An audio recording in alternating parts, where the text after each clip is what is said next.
Hey, it's Chris, the supply chain doctor. Over the years, I've interviewed some of the brightest minds and successful leaders in supply chain management. In May 2020, I sat down with supply chain leader Ken Ackerman to learn more about him and collect a little supply chain management history.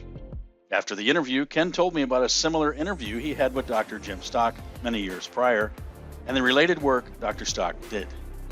In November 2020, I was able to catch up with Dr. Stock to learn more about him and his work.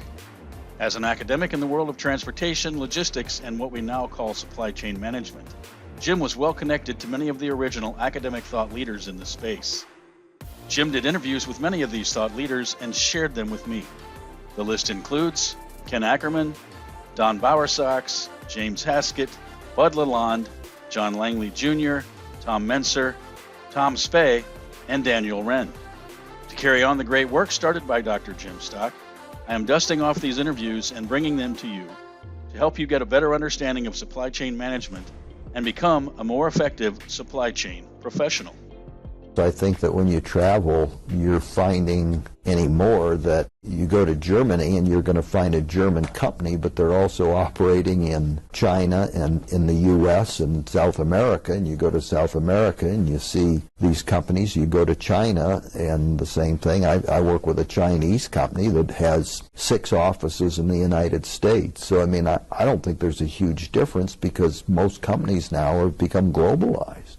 You've been involved in a lot of professional organizations, American Marketing Association, National Council of Physical Distribution Management, which then became Council of Logistics Management, and then the Council of Supply Chain Management Professionals, the Warehousing Education Research Council, and some others. Probably the two are the CSCMP group and the work group. How did you get involved in those two organizations, and why did you spend so much time in them? Because you've accomplished quite a bit in both of those organizations. With CSCMP, I simply became a member and got more involved because at that time, George Jekowitz, who was forever and a day the CEO of that organization for many, many years, was always so helpful to academics in terms of providing information. And so I got very much involved simply because he was so helpful. And then the work organization was something that started when I came here to Miami. They were looking for academics to become involved, and so I was invited to become involved through Don Bowersox. I didn't know a lot about warehousing at that time, but I knew it was a big piece of the logistics puzzle, and I thought it was quite intriguing that an organization simply focused on that one piece of the logistics operation was going to start. So I got involved in that in the second year of its existence. The more I got involved, the more intriguing it became to me, the more I learned about it. It was an area for me to make a contribution and also to learn quite a bit from. And one thing played off against the other. And so as I grew, it grew, and so forth. And then I saw where I could make a contribution to it through research and that kind of thing. And then with CSCMP, I just found that as an academic to be very useful in terms of material to use for teaching, in terms of fostering research and development of the area. And then I was asked to, and this was a huge challenge, I was asked in the 90s if I would make an attempt at creating materials that we could use to teach every business student something about logistics. And so I spent 3 or 4 years trying to do that, and we eventually produced something, and I'm not sure whether it's been totally successful or not, but we did do something in that regard. Now, Tom, you just told us a bit about your work and CSCMP involvement.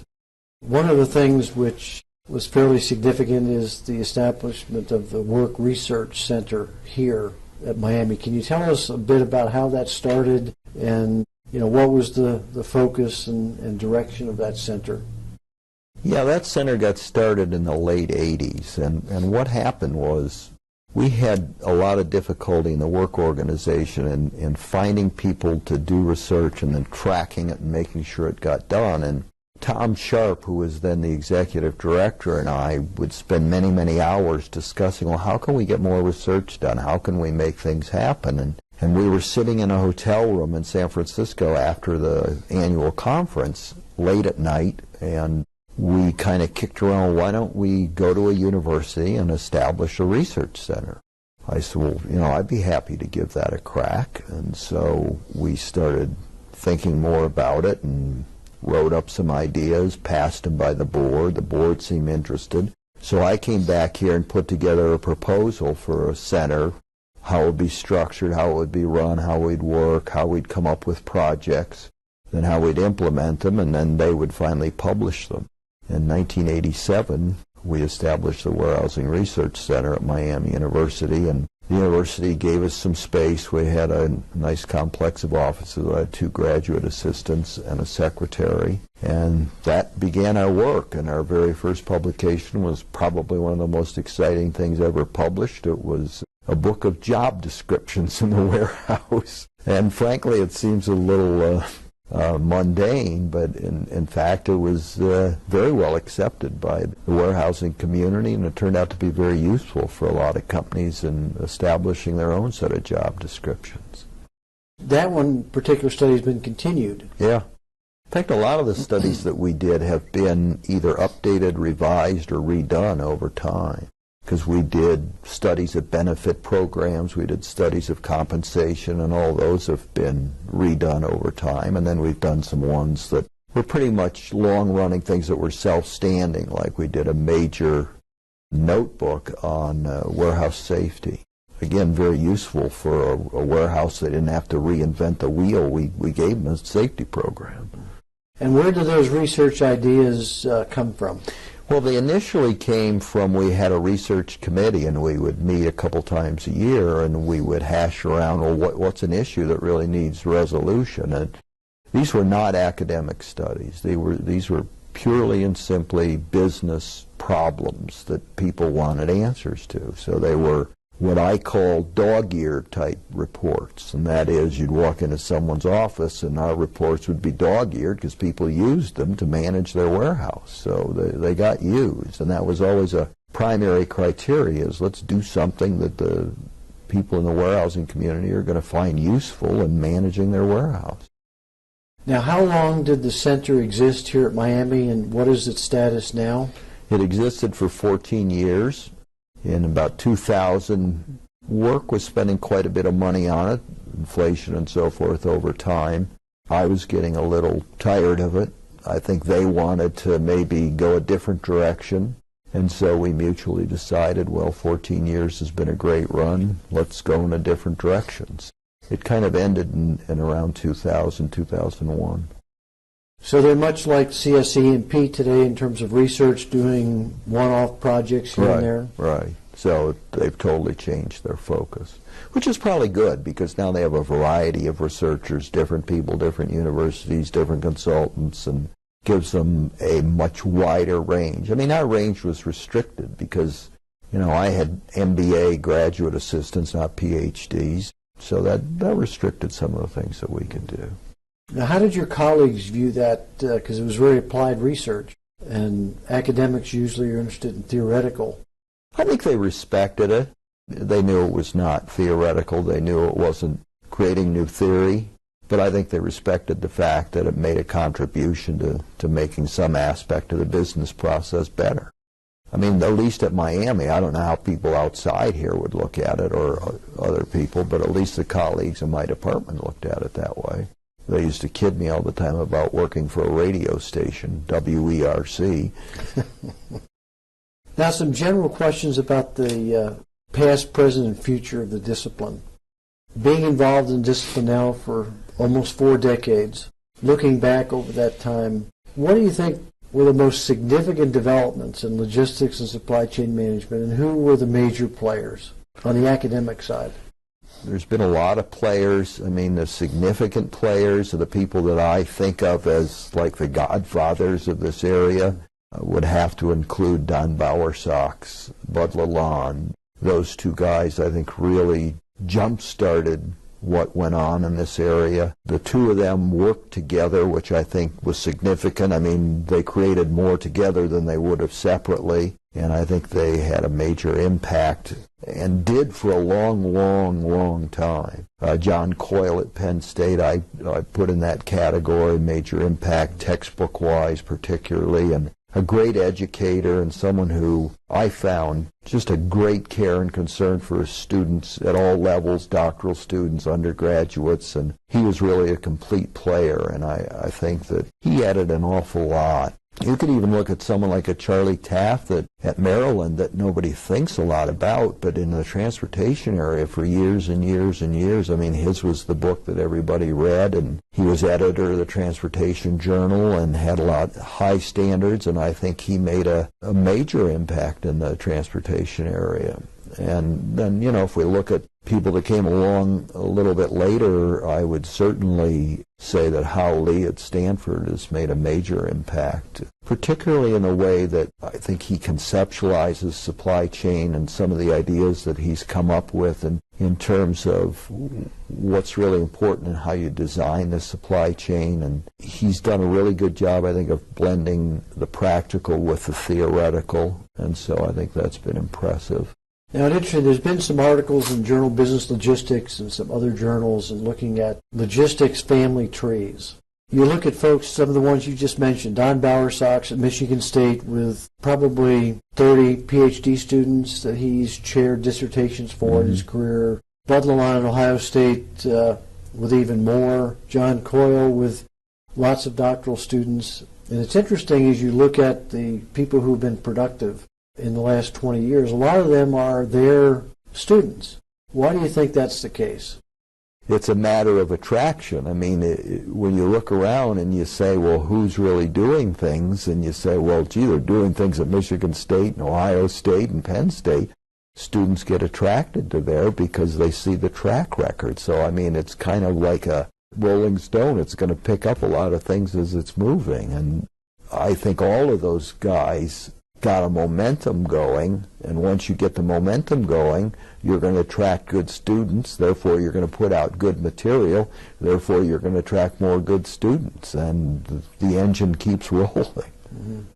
Well, it's interesting, though, in terms of those, I don't know if I'll call them disciples of those individuals, they've certainly been more productive in terms of publishing and professional involvement. Is there some similarities, do you think, across those individuals that have created that legacy in others? Yeah, because I think those people created a level of expectation that we are around to make a contribution to the discipline, and that's why we're being shepherded and trained and educated by those people. And I mean, I really think it was the level of expectation that each of them held for their doctoral students. I mean, I felt that coming out of Michigan State. I mean, felt that Don Bowersox thought that it was my responsibility to continue that legacy and to be productive and to add to the discipline. And I think the same is true of Bud Lalonde and John Coyle and so forth. Now, it's interesting, when you got your PhD, there were very few logistics journals or physical distribution journals. You had Transportation Journal, which was primarily transportation, although it did publish some physical distribution pieces. And then in '78, Lalonde at Ohio State started the Journal Business Logistics. Now today there's Journal Supply Chain Management, and there's a lot of journals out there that publish logistics and supply chain materials. What's your assessment of the periodicals that are out there that are academic journals? Frankly, I think they're all working to get better. We've suffered a little bit in the eyes of our colleagues in other disciplines, and I think it's because of the nature of our discipline. It is a little bit more practical and applied, and so a lot of our research has been that way. And I think some of our colleagues in other disciplines that have an inherent advantage in terms of theory and in terms of applying statistical methodologies and so forth look down a little bit on our journals as being maybe a little bit more applied and not as rigorous and so forth. To me, I look at it as it's just an evolution. I mean, I think our journals improve a little bit each year. I think the doctoral students that are coming out now are probably much better trained than I was, particularly in a lot of methodology issues. And that's going to be reflected in these journals, and I think we can see it. I look on our journals, I look at what the Journal of Business Logistics was in 1978 and what it is today, and I can see a major difference. I think we're going to continue to see that difference as we produce more and more doctoral students with higher levels of training and skill in statistical techniques and research methodology and that kind of thing. What would you like to see the academic journals in the field do in terms of, there's different editors, of course, in each of these journals. They have different sponsors and so forth. Are there things you'd like to see the journals do in the future that perhaps they're not doing now or could do better in the future? I think the key thing is to adhere to standards of high quality, and that might mean taking fewer articles than we really want to sometimes. I keep hearing the question, and I just heard it last week. Someone asked me, they said, well, we're looking at someone in a department, and they've published in the Journal of Business Logistics. Is this an A journal?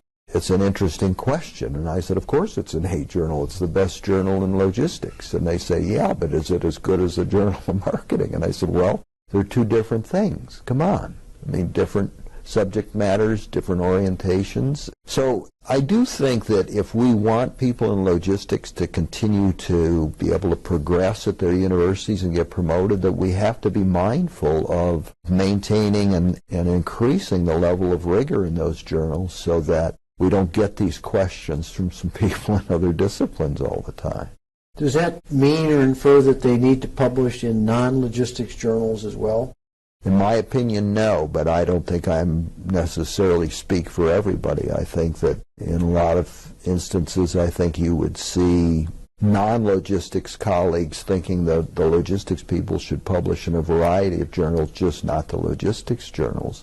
For example, I think they'd like to see them publish in the Journal of Marketing, because I think some marketing people look down their nose and say, well, I don't think you could. I don't agree with that philosophy. I think we ought to be publishing in the area that is our focus, and I don't think it serves much purpose being elsewhere.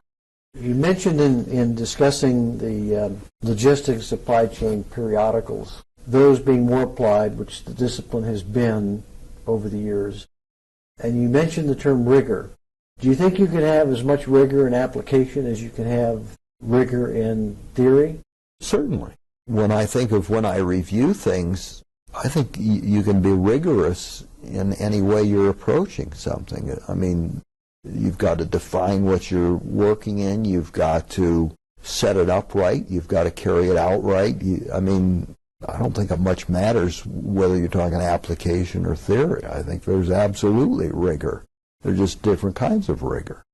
Now, you probably remember this as I did growing up. There was a television show called Paladin, and it was a bounty hunter. I remember it. And he had a business card that had a chess piece on it, and his slogan was, "Have gun, will travel." Some people have used sort of a paraphrase of that, describing some of the logistics, or at least early logistics research, saying, have survey, will send.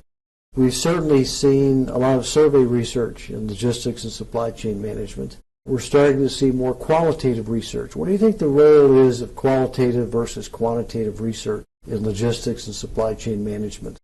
Each type of research is playing a different role for a different purpose. And I mean, I revere qualitative research, again, if it has rigor for that type of research.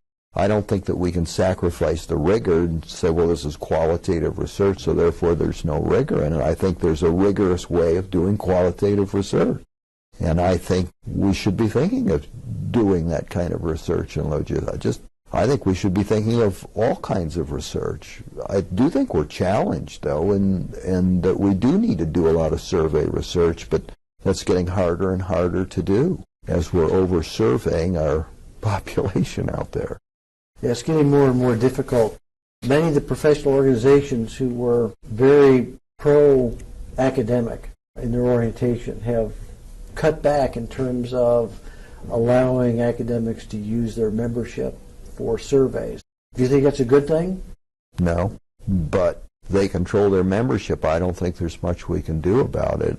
I mean, I think it behooves all of us, particularly the people that are training doctoral students, to address some of those issues. And, okay, what are we going to do now? I mean, we're facing a situation where it's harder and harder and harder to do the survey research. So what's going to come in its place? How are we going to make this happen? And so then maybe we have to go back and adapt smaller samples where we do in-depth probing and so forth, which again they're going to be looked on as not so rigorous. But maybe we need to explore these different avenues and how to make them more rigorous. Because I do think the days of survey research the way we used to do it are pretty much numbered, because we don't have the bodies to answer the surveys. Although fortunately, we do have easier ways to do surveys now through the internet, which I think is a positive thing. Do you wish at this point that you would have doctoral students to share this insight with? Since Miami does not have a doctoral program, so you've not had PhD students that you can mentor, would you like to have had?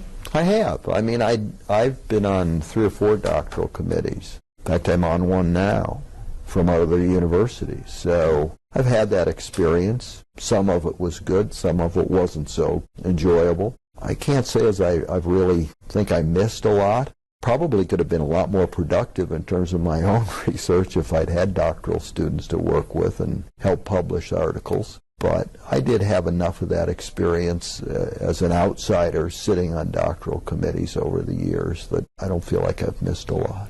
Now, as you've looked at your career, much like I have, I've been at schools as you have been at Miami almost your entire career. Much different than a Michigan State or Ohio State or Penn State, where there's lots of logistics or supply chain faculty within a department.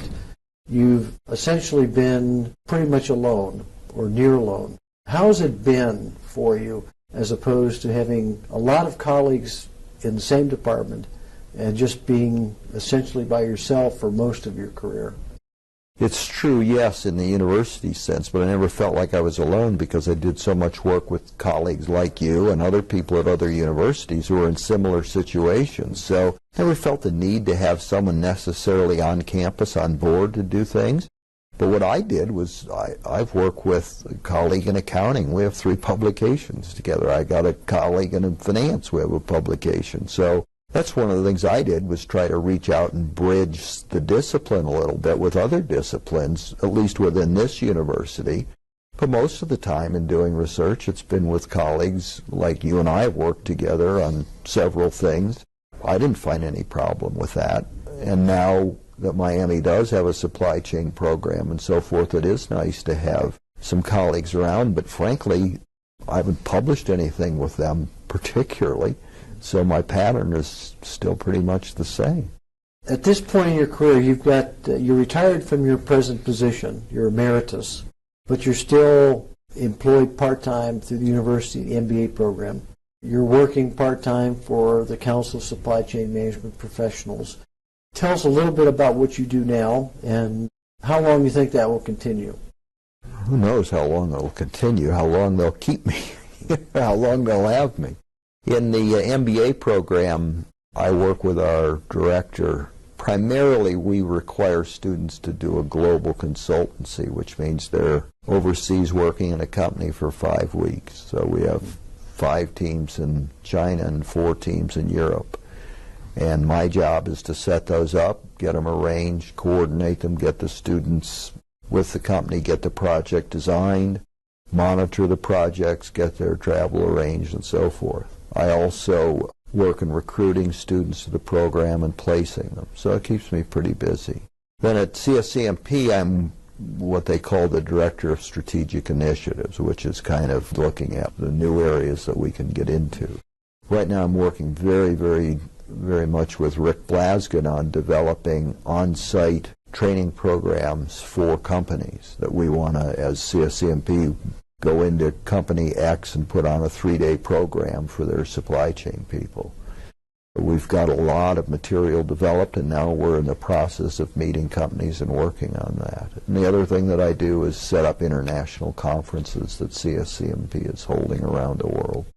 Now, Tom, you were involved on the executive committee now called the Board of Directors for CSCMP, where they came up with their definition of supply chain management, and then expanded that, saying here's the boundaries of supply chain management over and above the definition. Do you think that's the definition most cited by people? Do you think that's the best one out there? That's a loaded question. You're putting me in a terrible spot. I have too many colleagues that have other definitions. I think it's a good definition, but, is it the best? I don't know. I guess that's for the rest of the world to decide. Well, an easier question, when you think of the future of supply chain management, what are the 2 or 3 things that you think should be the highest priority for both practitioners and academics to tackle? I mean, absolutely number one is the integration, I think, first within the firm of the functions and figuring out a way of how we develop ways of getting those functions working together, which primarily means creating performance metrics that will foster that, which I think is a huge challenge. And then secondly is integrating the firms within the supply chain and getting collaboration, true collaboration working and figuring out what sustains it and what doesn't, and how do we overcome those things that don't sustain it. If I were starting out all over again, I'd be putting all my attention there. I think that would be exciting. And when you look at supply chains, because of so many functions and processes involved, who are the best or is the best to manage that? Is there an individual or is there a firm? The president of the company. Of which company, though? When there's scores of companies in the supply chain, which company should be the leader? You know, I don't know if there is a leader. I don't know if that's even possible. I mean, a leader is going to evolve in an individual supply chain who has a vision. It's just like a leader in a business, and they can communicate that vision to the other members of the supply chain, and they buy into it, and they use their skills as a collaborator and a leader to make it happen. And I think that'll vary all over the map from supply chain to supply chain. And I mean, it could be a lesser-known player in some cases, as long as they've got the vision and they can get people to buy into it. I think we've seen that in some supply chain. Anything else that you see as significant development in the horizon short term?